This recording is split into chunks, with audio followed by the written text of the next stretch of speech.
इस चैनल की सामग्री केवल शैक्षणिक, आध्यात्मिक और सामान्य जानकारी के लिए है। ये चिकित्सीय सलाह नहीं है। किसी भी अभ्यास से पहले डॉक्टर और फिजियोथेरेपिस्ट से परामर्श लें। अभ्यास अपनी स्वयं की जिम्मेदारी से करें।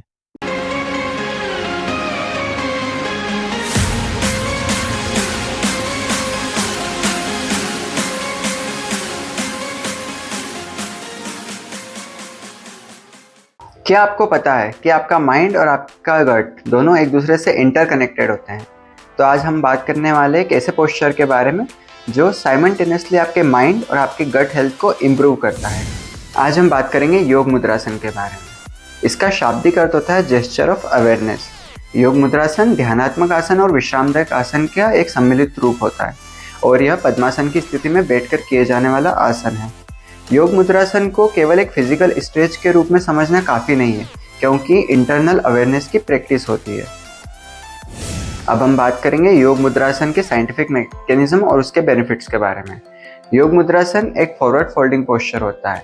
यह हमारी बैक मसल्स पर, स्पाइन पर और हमारे पेल्विस रीजन पर काम करता है। जब हम आगे की ओर झुकते हैं तब यह हमारे इरेक्टर स्पाइन और स्पाइन के आसपास की मसल्स को स्ट्रेच करता है और इनमें ब्लड का सर्कुलेशन बेटर करता है, जिससे इनकी फंक्शनिंग बेटर होती है।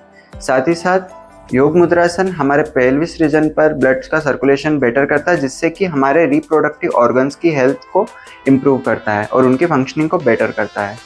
साथ ही साथ जब हम योग मुद्रासन में आगे की ओर झुकते हैं तो ये हमारे माइंड को काम करता है, ये हमारे पीएनएस को एक्टिवेट करता है, जिससे कि स्ट्रेस हार्मोन्स बैलेंस होते हैं और हमारे स्ट्रेस पर हमारा कंट्रोल अच्छा होता है। इस पोस्चर में हमारे एब्डोमिनल ऑर्गन पर जेंटल प्रेशर पड़ता है, जिससे कि पेनक्रियास, लीवर, किडनी और इंटेस्टाइन पर इसका इम्प्रूवमेंट अच्छा होता है। साथ ही साथ ये हमारे पेनक्रियास की फंक्शनिंग को बेटर करता है, जिससे कि इंसुलिन सिक्रेशन अच्छा होता है और इससे डायबिटीज़ वाले मरीजों को राहत मिलती है।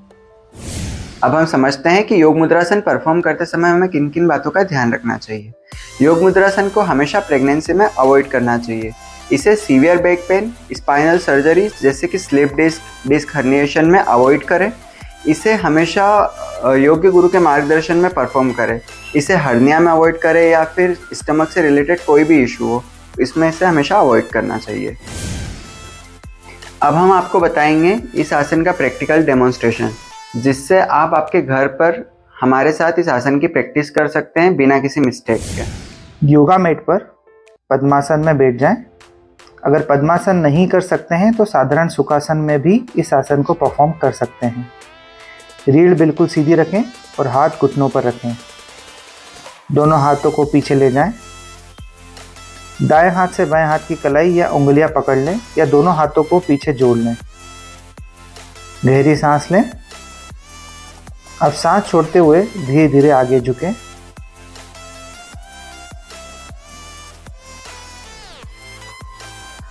कोशिश करें कि आपका चिन जो है वो ज़मीन पर टच हो जाए, और अगर चिन जिनकी ज़मीन पर टच हो रही है तो वो कोशिश करें कि उनका माथा ज़मीन पर टच हो जाए। पीठ को ज़्यादा कर्व न करें, जितना हो सके सीधी रखने की कोशिश करें। इस स्थिति में 15 से 20 सेकंड का होल्ड करें। सामान्य सांस लेते रहें। अब धीरे से सांस लेते हुए सीधी अवस्था में आ जाएं। हाथों को छोड़कर वापस सामान्य स्थिति में आ जाएं और सुखासन में विश्राम करें। तो आज हमने जाना कि हम हमारी गट हेल्थ के साथ साथ हमारे माइंड को भी काम और रिलैक्स कर सकते हैं। इसी तरह आसनों और प्राणायाम को साइंटिफिक वैलिडेशंस के साथ जानने के लिए हमारे चैनल को लाइक करें, सब्सक्राइब करें और फॉलो करें। और अगर आपको वीडियो पसंद आया है तो इसे शेयर ज़रूर करें। अब मिलते हैं अगले वीडियो में किसी नए टॉपिक के साथ।